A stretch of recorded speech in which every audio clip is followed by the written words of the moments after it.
Então, vamos lá, pessoal. Nós estamos esse é um prefácio, né? A preocupação dela é falar da verdade.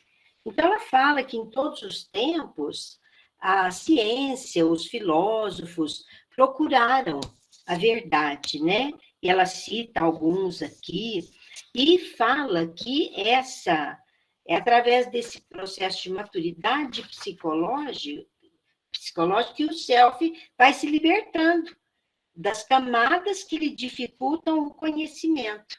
Então, a verdade, inclusive para nós, ela vai sendo, assim, paulatinamente sendo compreendida, né?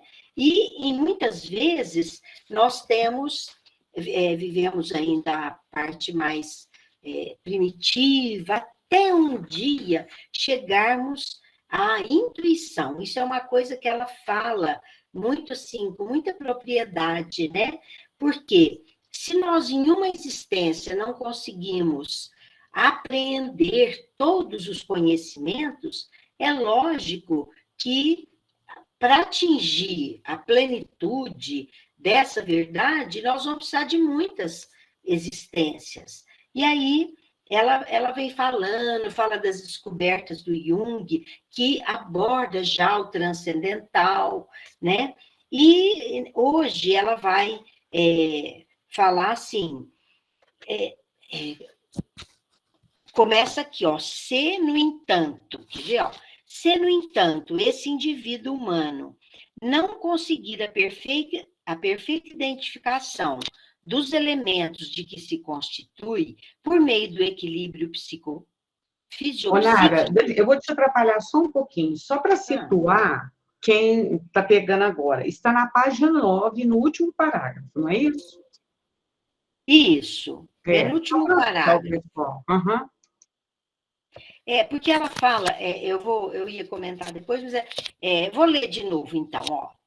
Se, no entanto, esse indivíduo humano não conseguir a perfeita identificação dos elementos de que se constitui, por meio do equilíbrio fisiopsíquico, permanecerá em lutas contínuas, internas e externas, do si mesmo deslocado, vencido pela sombra que o amarfanha e que lhe retira os ideais de enobrecimento e de libertação dos atavismos infelizes.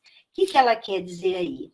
Que quando, nesse caminhar, o espírito busca a saúde, né? Busca o seu bem-estar. E a saúde vai representar o equilíbrio do corpo, da mente, da emoção, né? Lógico, resultante das aquisições diárias, das experiências que a gente vive. Aí, até que a gente atinja uma plenitude de sentimentos que se identifica, que se identifica com o self corretamente. Aí ela vai falando que essa verdade, ela não tem conotação religiosa, não é mística, nada. É uma verdade que vem, assim, representar para nós a verdade universal.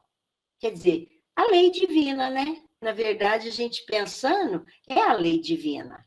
Porque quando fugimos desse conhecimento, nós vamos estar em desacordo com a lei divina. Tanto que ela fala assim, para ela ter esse caráter universal, vai depender, assim, de compreender o que é o espírito e compreender Deus, tudo isso. Aí ele fala assim, ó, nesse anterior, a sua representação psicológica é facilmente detectada como a plenitude, a harmonia, o estado luminoso integral. Quer dizer, a pessoa fazendo essas buscas, tendo essa experiência, né, o espírito, ela vai chegando na verdade, porque ela vai compreendendo a lei divina, mas também entendendo que essa lei ela está inscrita na nossa consciência. Existe esse mecanismo divino para que a gente desperte para essa realidade. Aí ela agora, aqui no meu parágrafo, ela fala assim, que se o indivíduo não conseguir essa identificação, quer dizer, conhecer-se, se o indivíduo não atingir esse equilíbrio fisiopsíquico, ele vai ficar em lutas internas. E o si, ou o seu estado de espírito, vai ficar deslocado, ainda vencido pela sombra, né? E não vai conseguir esses ideais de enobrecimento e libertação dos atavismos. O que ela quer dizer? Bom, que eu entendo. Como nós, nessas experiências pretéritas, vamos adquirindo hábitos infelizes, vamos nos prendendo a esses atavismos, como ela fala, né? A crenças e práticas, às vezes não adequadas. Se o indivíduo não se identificar com essa plenitude, quer dizer, com essa compreensão da lei divina, com essa compreensão das coisas legitimamente verdadeiras, parece que é repetitivo, mas assim, na verdade que ela expressa aqui, a pessoa ainda fica presa a isso, e aí ela não consegue compreender essa verdade plena, né? Então, eu entendi assim, Marlene. E nós também, né? Se alguém quiser falar mais alguma coisa. Acho que é bem isso mesmo, né, Narinha? Podemos continuar ou alguém quer falar? Então, eu leio aqui. Intuitivamente, todos sentem que algo transpessoal existe e os arrasta na sua direção num verdadeiro deutropismo. É aquilo que nós comentamos até a semana passada, né? Vindo de diferentes filósofos, dos tempos mais antigos até os tempos mais atuais, os estudiosos, é claro que com algumas diferenças em algumas posturas, em alguns enfoques, mas o que a gente observa é que todos estão caminhando para essa busca desse ser superior, ainda que os nomes sejam dados de maneira diferente, porque existe em todos, em cada um de nós, esse deutropismo, ou seja, nós vamos buscar Deus, assim como a planta busca a luz, né? Nós vamos buscar, porque nós somos criados por Deus, temos em nós essa perfectibilidade, e por mais que a gente saia da rota, a lei é essa, nós vamos buscar Deus, não importa, né? O deutropismo é aquela relação íntima da criatura que a gente fala que até é inato, né? De buscar, de impelir para esse algo superior. Aí, Marlene, por isso que os povos antigos, por isso que eles falam que esse sentimento já está em nós. Porque povos antigos, ignorantes, primitivos, buscavam a adoração. Eles, é lógico, buscavam em pontos que lhes eram desconhecidos, o sol, as estrelas, às vezes a natureza, mas para eles era um ser superior. E, na verdade, é o Deus que a criatura tenta estabelecer essa relação íntima, né? É o deutropismo que ela fala aqui. É isso mesmo. Vicença, você comprou o livro, bem?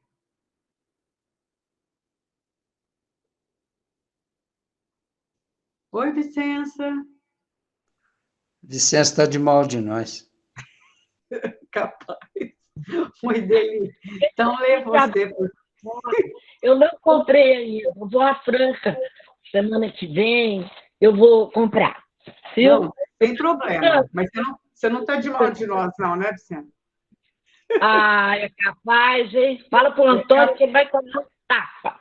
Isso mesmo. Você pode dar uns tapinhas nele, Vicença. Tá bom, obrigado. Então, a Ideli lê para nós.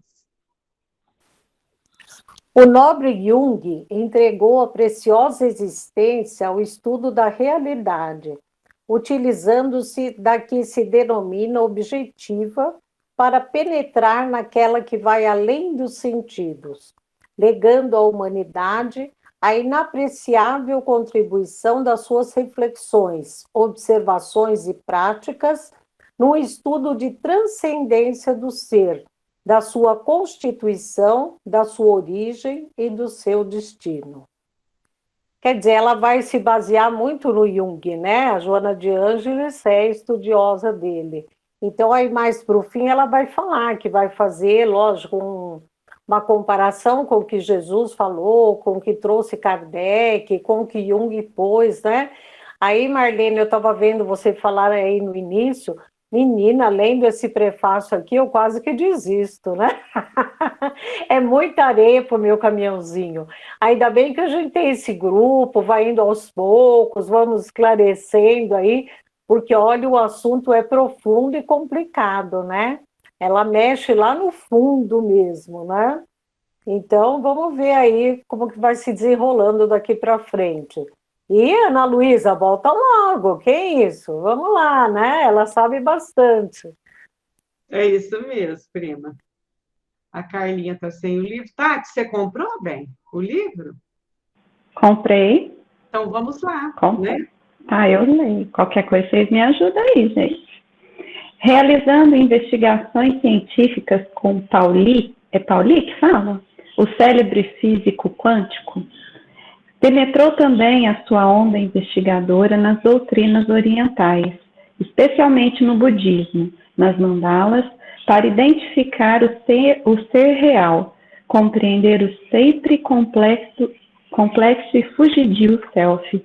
Então, acho que em todas as frentes, né, é o que vocês tinham comentado ali, vai na busca desse deltoprismo, né, cada um com a sua verdade, mas assim, lá no íntimo a essência é essa, né?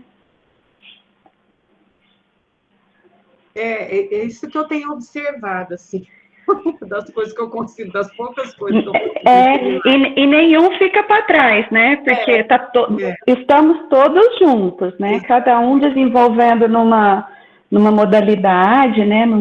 Numa frente, e vamos todos juntos. Acho que aí depois vai funilar e vai ficar uma coisa só. Eu acho que é assim. Precisa ter, por exemplo, o que desenvolve igual o Jung precisou desenvolver aquilo para chamar a atenção daqueles, lá no Oriente para chamar a atenção daqueles. Eu vejo isso, sabe? Né? Cada um trabalhando conforme as necessidades daquele meio. A dona Aparecida Novelina, eu ouvi isso dela algumas vezes em grupos de estudo nosso, talvez a Nara também tenha ouvido. Ela falava sobre a verdade, que a verdade é um diamante. E que o diamante, a gente sabe que ele é facetado, né? Então, às vezes, você vê uma faceta dele.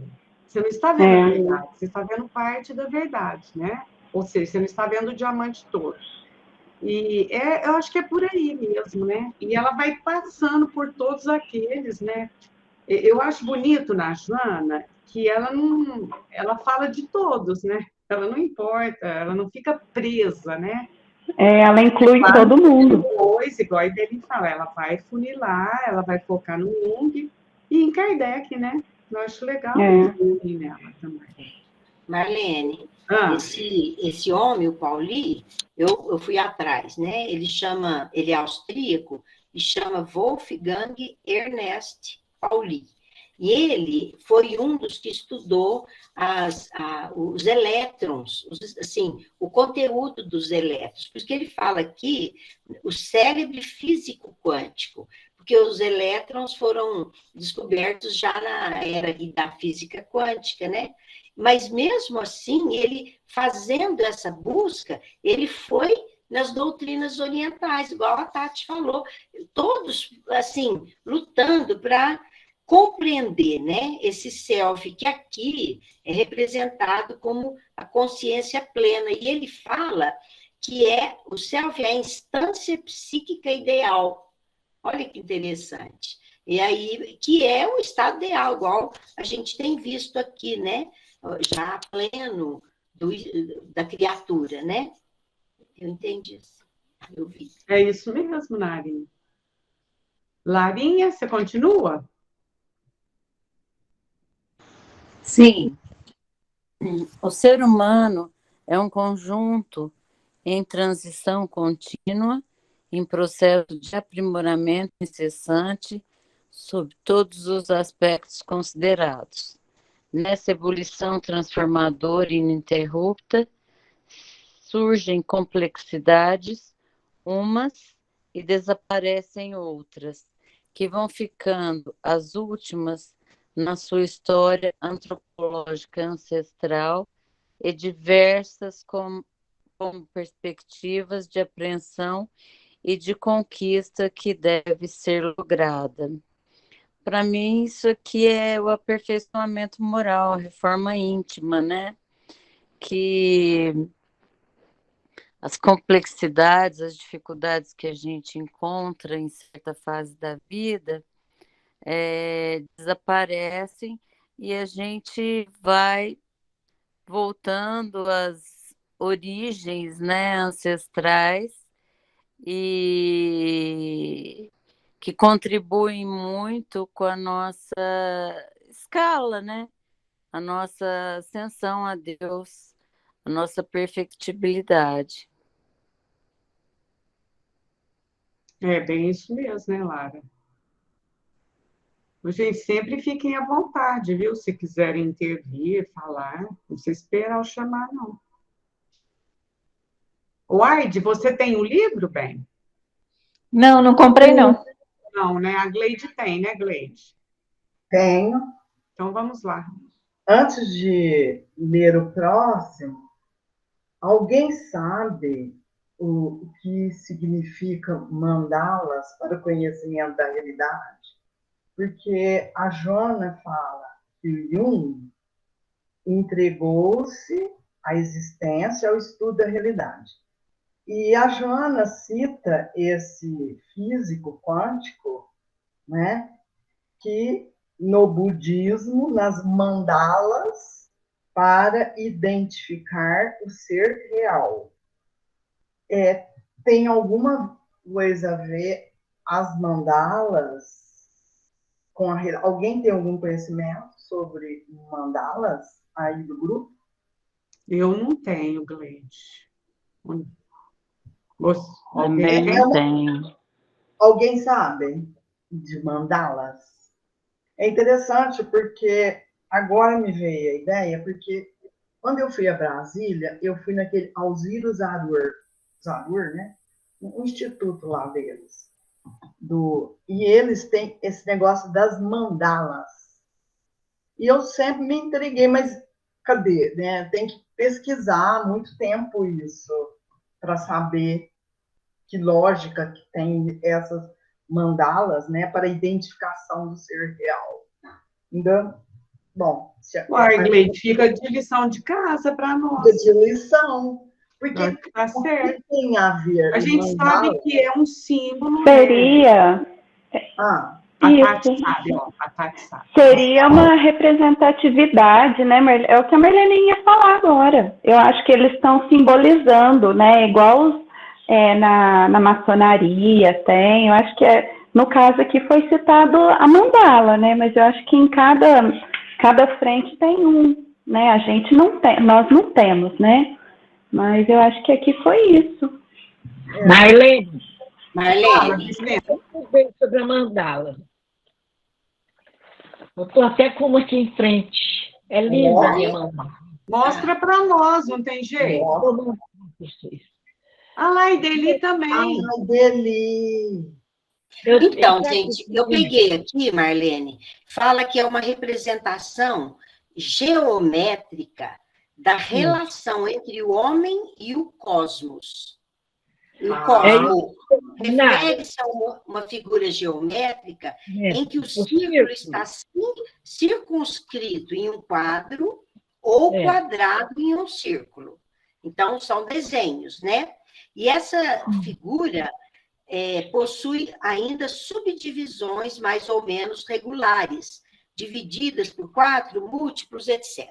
O que a gente sabe, o Gleide, na verdade, o Jung, quando ele foi estudar, ele pegou esses símbolos, ele pegou o entendimento daquelas práticas antigas e tentou entender o que é mitos, símbolos, para entender a criatura humana.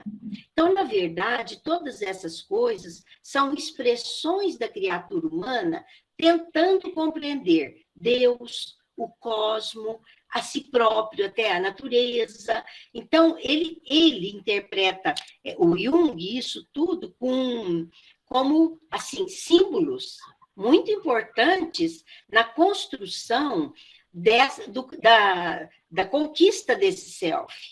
Porque, em alguns momentos, na imaturidade da criatura, ela não dá conta, ela não sabe interpretar certas coisas. Então, vamos dizer, essa verdade ainda está oculta. E o seu amadurecimento psicológico não chega lá, né? Naquilo que realmente é. Então, cria-se essas... seriam símbolos, ele fala muito disso tudo. E o Pauli, ele foi pesquisar na ciência, mas não ficou só ali. Para entender a psique humana, ele foi nas doutrinas orientais, por isso que fala aqui, que essas mandalas, doutrinas que estudam esses símbolos, né? Budismo, olha lá, ó, para identificar o ser real. Então, porque a criatura na história da sua evolução, nós passamos por experiências que eram até assim, vamos dizer, né? Sei lá, complexas até para se entender. Acho que a Ideli quer dar uma palavrinha também. A Ideli, bem, vai. Então, o que eu percebo também com o pessoal que trabalha com esoterismo, eles usam essa coisa de fazer mandalas como espécie para ajudar na meditação, na transcendência. Inclusive, essa mandala que uma amiga minha que fez é com fios de lã, e ela tem vários tipos, várias cores, e parece que tem essa finalidade, né? Mas eu achei interessante a gente dar uma estudada no tema, né? A Gleide levantou um aspecto interessante. Que eu, por exemplo, vejo a mandala como um símbolo, só uma coisa assim. Tem uma terapeuta aqui que fala, a mandala, você olha no centro dela e o que você pensou volta para você, não sei o quê, mas eu acho que seria interessante a gente dar uma estudada mais profunda, né? A gente também quer contribuir. Espera aí. Marlene? Pode falar. Pode falar, licença, pode falar, nós estamos te ouvindo. Ela não é de lã. Ela é indiana, a minha. É indiana. E ela, sempre eu estudei mandala. Sempre eu procurei ficar no centro. Por exemplo, lá no meu rancho, eu mandei fazer uma mandala à beira do rio. Porque quando eu queria fazer meditação, fazer alguma oração assim, eu ia para a mandala. Você fica no centro da mandala e a conexão com o cosmos. E essa mandala minha, a base dela é assim, avermelhada, e ela é toda cheia de recortes dourados e cheia de pedras, né? Pedrinhas em volta dela. Essas pedrinhas têm a cor do brilhante. E no meio tem uma pedra vermelha. Então, é a relação do estudo com o cosmos. Você, estudando a mandala, tendo condições, você há também um desenvolvimento espiritual. Depois eu vou tirar a fotografia dela e mandar para vocês. É linda a minha mandala. Eu ganhei tudo. Porque eu sempre Sabe onde tem uma mandala bonita também, que enquanto vocês estavam falando, eu me lembrei, lá naquele hotel, grande hotel em Araxá.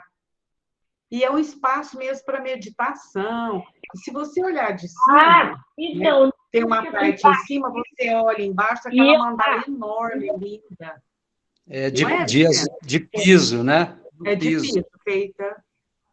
Então, eu acho que é um mosaico, né? Mandala, mosaico, lá na mandala do Araxá. Na mandala do Araxá, eu deitei, fiz a meditação, vi vários espíritos rodando assim em cima de mim. Foi a coisa mais linda. Estou arrepiada. Ela dá uma sensação de energia muito grande quem fica no meio da mandala. quando a Gleides falou que foi lá no Brasília, lá na... Como chama aquele lugar que ela foi, que eu também fui? No Museu do Alziro Zarur também. Alziro Zarur, lá, Zarur. Eu fui lá. Aí você vai andando naquele círculo e vai pensando, e vai levando o seu pensamento. Você recebe uma energia diferente. Então, é isso. Eles foram estudar a relação da energia do self com essa energia aqui. Eu acho que é isso.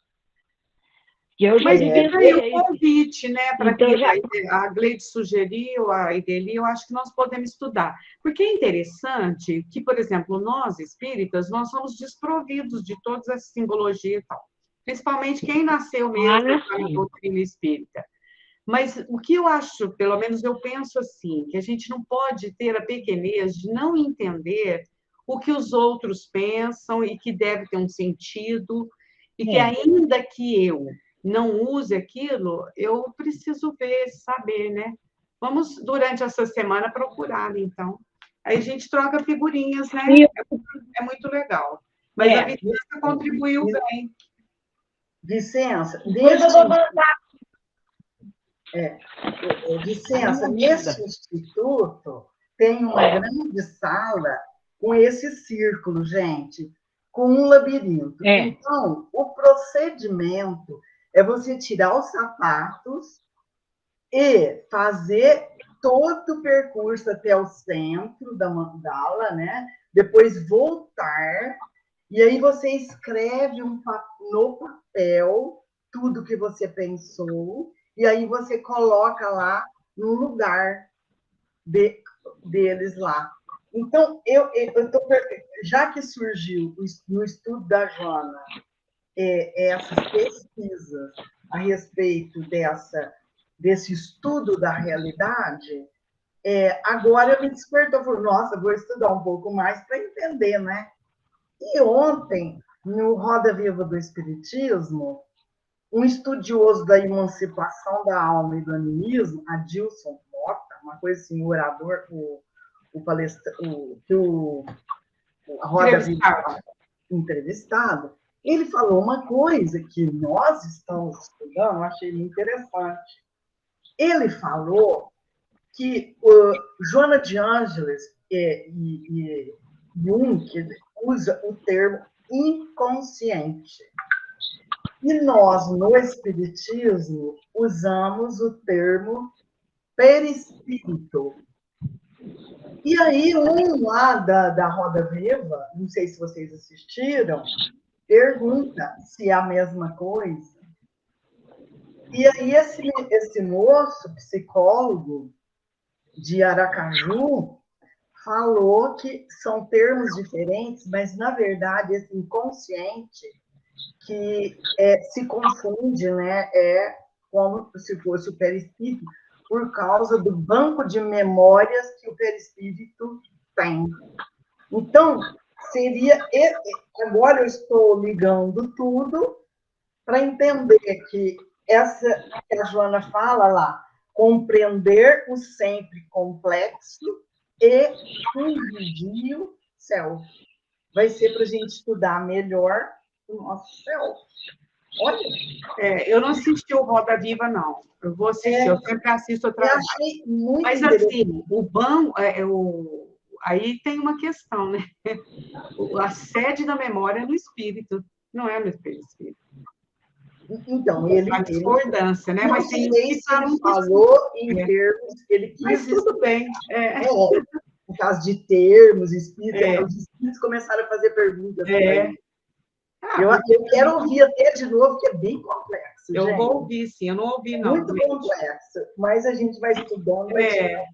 Vamos estudar, né? Então, vamos lá. Seguido pelo sofrimento, à medida que realiza o autodescobrimento, diminui a carga de aflição e alarga as percepções em torno da existência, podendo trabalhar para que seja cada vez menos angustiosa, concedendo-lhe mais ampla liberdade de pensamento, de movimento e de ação.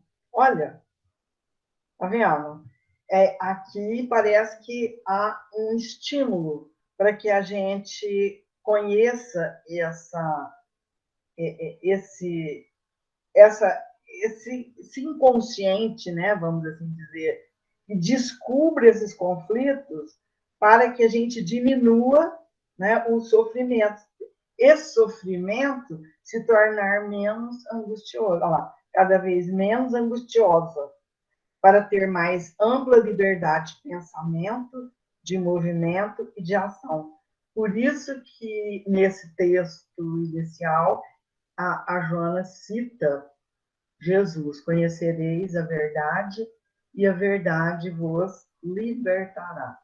Quer dizer, vai ser sempre a pesquisa, vai ser sempre cada vez mais, né, nós aprofundarmos nesse conhecimento para diminuir a nossa própria aflição, corrigir muitas coisas dentro de nós. Interessante, né, Gleide? Muito interessante. Ela né? fala que com o autoconhecimento, não é que a gente não vai sofrer, mas você não vai ter aflição, né? É isso que é bacana, né? Ela é um convite, um espírito. É um convite. Interessante o que a Diana está trazendo para nós, né? É isso mesmo. Nossa, esse assunto é muito bom. Ô, João Vitor, você tem o texto?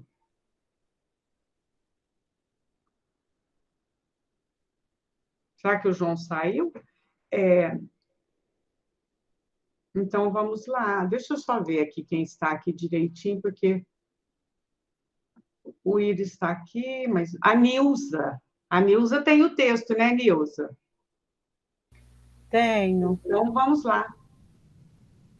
Nossa, gente, está cada dia mais difícil, está espremendo.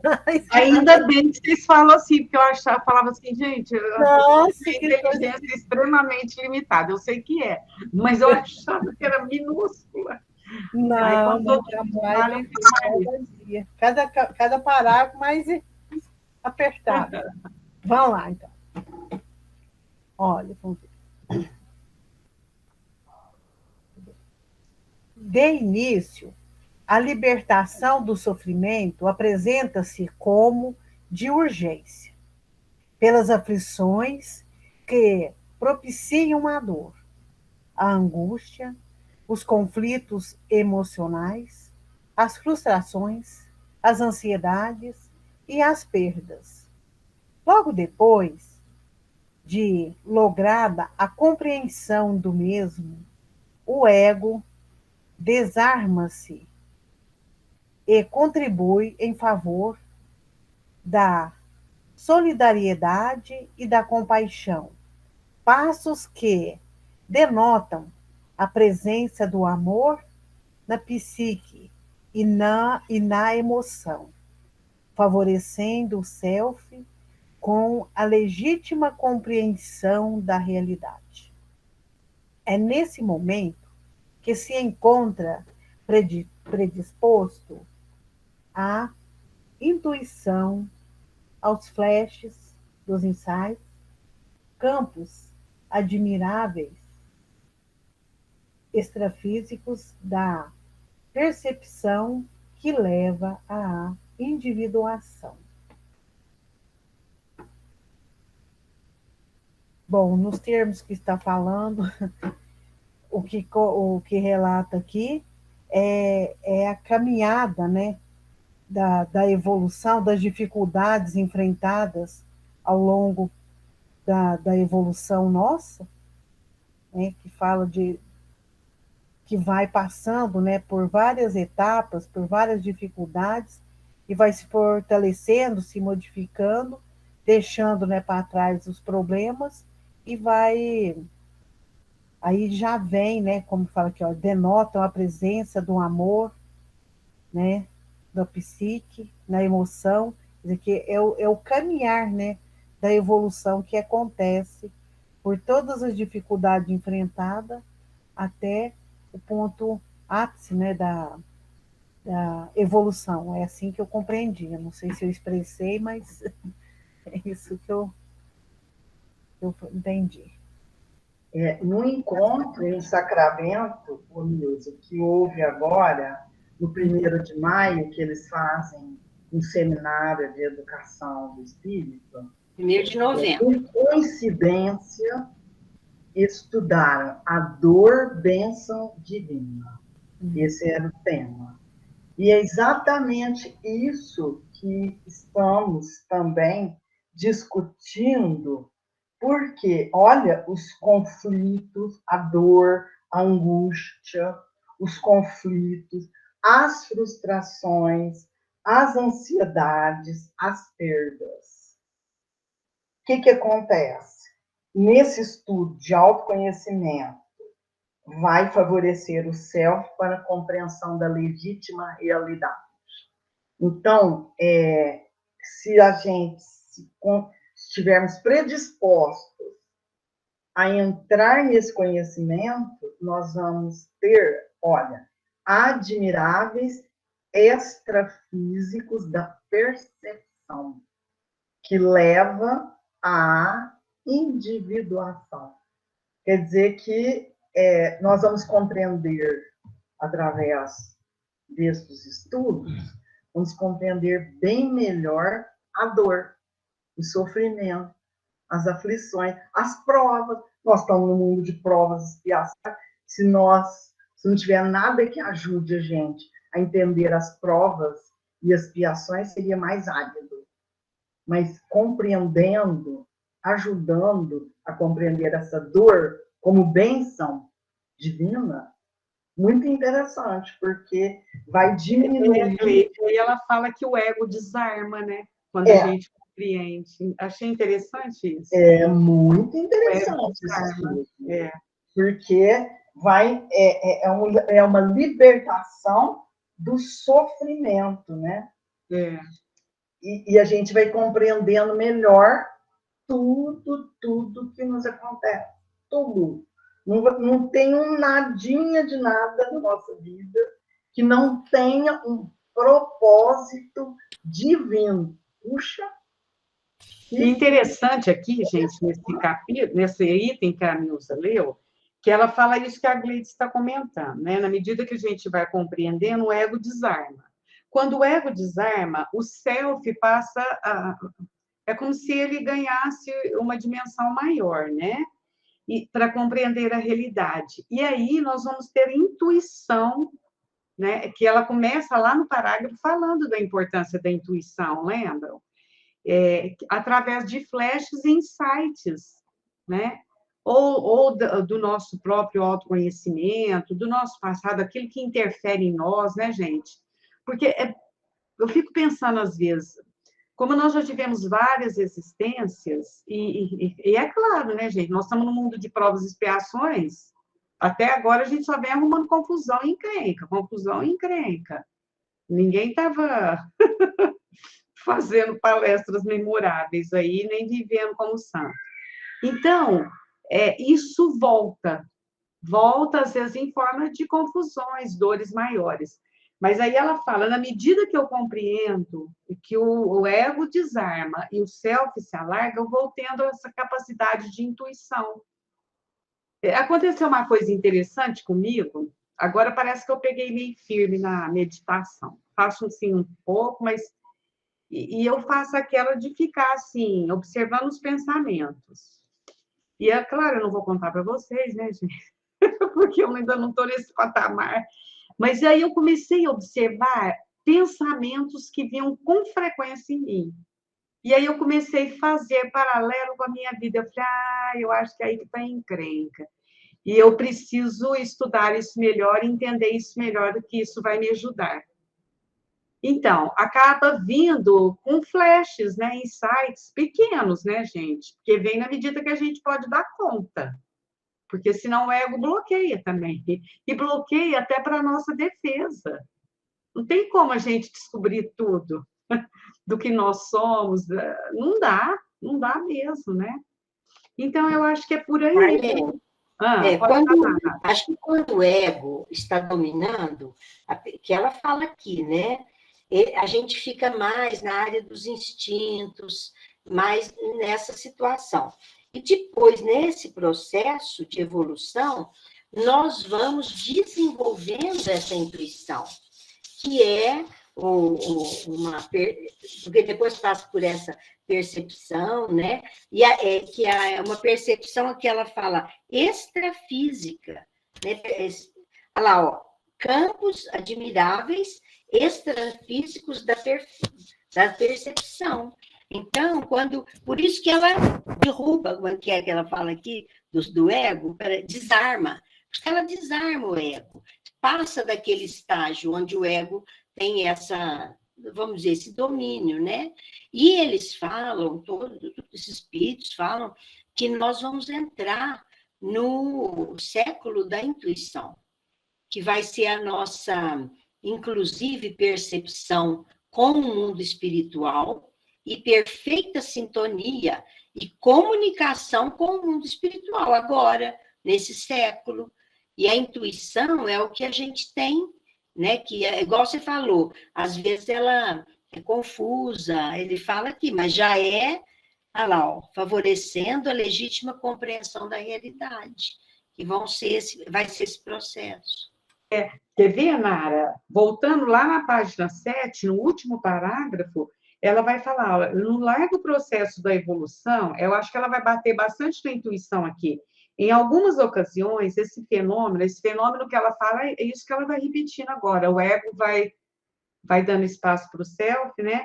Dá-se naturalmente vez ou outras. No entanto, é através da intuição, do insight, que se logra o apercebimento da unidade, da origem da vida e da sua fatalidade de retorno a ela, mantendo, no entanto, a individuação conquistada a longos esforços.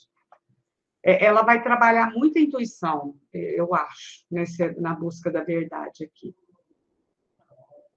É por isso que também, né, não dá para falar assim, a gente tem que abafar o ego. Não é isso. Nós não podemos, não. O ego ele tem um papel importante aqui na nossa existência, né? É saber lidar com ele. Isso. Como a Gleide falou, quando vem do inconsciente aquilo que está nos afligindo, nós temos que aprender a lidar e entender aquela situação com uma visão madura da realidade, que é a maturidade que a verdade vai nos mostrando. Nós vamos adquirir essa maturidade de ver, inclusive, o que ela falou da dor. Né? Então, a gente acha a dor é horrível, mas a conotação como oportunidade, lição, como reparação e como lição de vida, a dor ela é um instrumento muito rico, ela é um instrumento poderoso que a divindade usa a nosso favor, não para nos punir, não para nos castigar, mas para nos despertar. Então, o doutor Rodolfo fala, dor sublime professora. Ele fala muito isso. Então, dá continuidade aí, Nara, que agora é só a vez outra vez. Nascer, viver, morrer, nascer de novo é a lei.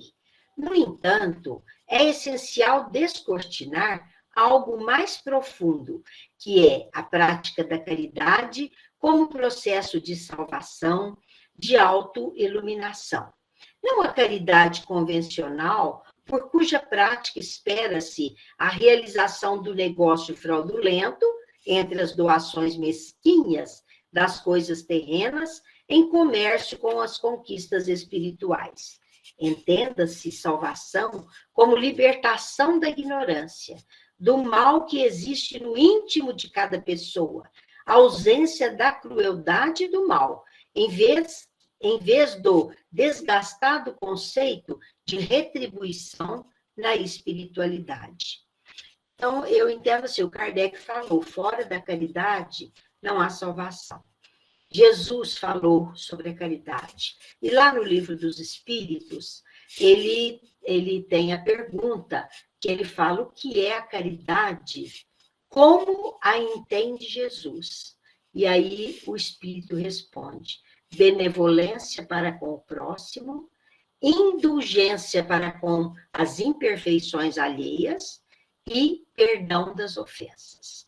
Então, quando a gente vê esse conceito, está longe de coisas materiais. Está longe, quer dizer, a verdadeira caridade. Então, ela fala assim, a lei é a do progresso, nascer, renascer, tornar a voltar, tal. E aí, o ser vai descortinando aquele mais profundo em si. E aí ela cita a prática da caridade, que é a ação de seres libertos, a verdadeira caridade, com o próximo, doando de si. Então, ela fala assim, que aí ele vai conquistar a salvação e a autoiluminação. E aí ela explica o que é a salvação, que não é no sentido aí de muitas crenças e religiões, que um dia você vai ter um encontro, ou vai para o céu, né? Você vai ser salvo. Então, como se estivesse no pecado, você vai ser salvo. Não, é a libertação da ignorância e do mal. A verdadeira, essa emancipação do espírito para a verdade e para a virtude. As duas asas que o Emmanuel fala. Então, essa lei, nós vamos entender, ela vai descortinar esse algo mais profundo, que ela exemplifica como sendo a caridade, que representa, gente, dos mais profundos sentimentos, como entendia Jesus. Então, não é esmola, não é dar, e ela fala no finzinho, não é dar para esperar a retribuição da espiritualidade. Ai, gente, eu faço porque, né, eu depois, às vezes, eu posso precisar, eu vou pedir. Então, não é isso. É a naturalidade da doação da compaixão, do amor ao próximo, a caridade. Porque pensa, olha, benevolência. Benevolência é você ser bom para todo mundo. Benevolência. Então, você não vai assim, querer nada de mal e nem fazer nada de mal para o outro. Indulgência é não julgar. Indulgência é não julgar o que o outro fez. Tudo você vai entender de uma forma positiva, que se você tivesse naquela situação, às vezes você faria pior. E o perdão, que é das virtudes, eu acredito, o perdão e a humildade são as mais difíceis da gente conquistar. Eu acho, Nara, perdão. Perdão e humildade. E aí ela fala, né? É atingir esse estágio, né? A lei vai nos mostrar. Então, olha aí, ele está caminhando, vem dos instintos e tal, até atingir esse patamar, né? E aí ela vai seguir aí, vamos ver. Inclusive, pode falar. Inclusive, quanto a essa caridade convencional, né, que muitos ainda acreditam, eles falam que toda obra que a gente entende como se fosse, por exemplo, o legado de uma determinada pessoa, uma obra material, eles falam que toda obra que alguém tem que continuar depois da morte daquela pessoa, a obra não é dela. Alguém tem que continuar. Então, o que é realmente a caridade, a obra? É quando existe realmente a pessoa, ela faz uma obra dentro dela, do seu aperfeiçoamento espiritual mesmo. E não estão nas coisas terrenas, que aqui ela fala assim, olha, não a caridade convencional, por cuja prática espera-se a realização do negócio fraudulento entre as doações mesquinhas das coisas terrenas em comércio com as conquistas espirituais. Então, não existe esse comércio, né? Como se eu estou com uma obra ou com uma coisa material eu me acredito salvo pelo legado, pela obra, como eles falam lá, a fazeção. Então, na casa espírita, quando nada contra, né? Projetos sociais, nada contra. Faz parte da vivência, da prática da caridade. Mas nós temos que ficar muito cientes que não existe esse comércio de conquistas espirituais. Mas salvação é uma libertação da ignorância, do mal que existe no íntimo de cada pessoa, uma ausência da crueldade e do mal. Então, é muito mais do que a gente pensa de uma ação material ou uma obra, porque tudo que alguém depois tem que continuar, a obra não é dela. A obra é das conquistas, da matéria. Não tem nada a ver com, já te dá um certificado para você, se você colaborou com aquilo, não te dá um certificado que você já está salvo. Olha que sério que é isso. Mesmo em inglês. Tem um parente do Zé Carlos, meu cunhado, ele e a esposa, eles eram trabalhadores, eles moravam aqui em São Sebastião do Paraíso. Sabe essas pessoas que todo fim de semana ia servir sopa, ia fazer não sei o quê, e sabe aquelas coisas assim, de muita caridade, muito trabalho? Aí ele desencarnou. Depois de 4 anos, ele mandou um recado para a esposa, um bilhete, e falou assim para ela: olha, tudo que nós fizemos, tudo que você participou, foi muito bom, mas eu vou te dizer uma coisa assim, friamente. Se a gente não se transformar, não adianta nada. Ele falou desse jeito. Se a gente não fizer a transformação moral, não adianta nada tudo aqui. Depois de 4 anos que ele tinha desencarnado. Ele falou, foi isso que eu vi aqui, então eu vim te alertar. Falou para ela, mandou uma cartinha. Olha que interessante o que a Gleide falou. Cara, a Nilza também quer falar, gente. Ela levantou a mão. Pode falar, Nilza. Está fechado o seu microfone. O que eu queria falar, justamente se cai dentro do assunto, é o Hospital Esperança, não é? Que mais espírito que tem lá é de espíritas, que chega lá que acha que estava, como se diz, que estava pronto já. A gente sabe que não tem certo. Ele também quer falar, eu peguei mais chuva. Interessante isso aí, não é? Cabe, não sei também. Pode falar, prima. Está fechado o áudio. A Gleide comentou sobre o seminário de Sacramento, e quem puder rever, está muito boa a colocação, a palestra do Saulo sobre transformação. Porque ele deu um exemplo muito concreto de que para transformar precisa ter ação, precisa se fazer alguma coisa, e a transformação que se espera é interna, é de cada um. Está muito bem colocado, viu? Quem puder rever lá a palestra do Saulo, foi muito boa.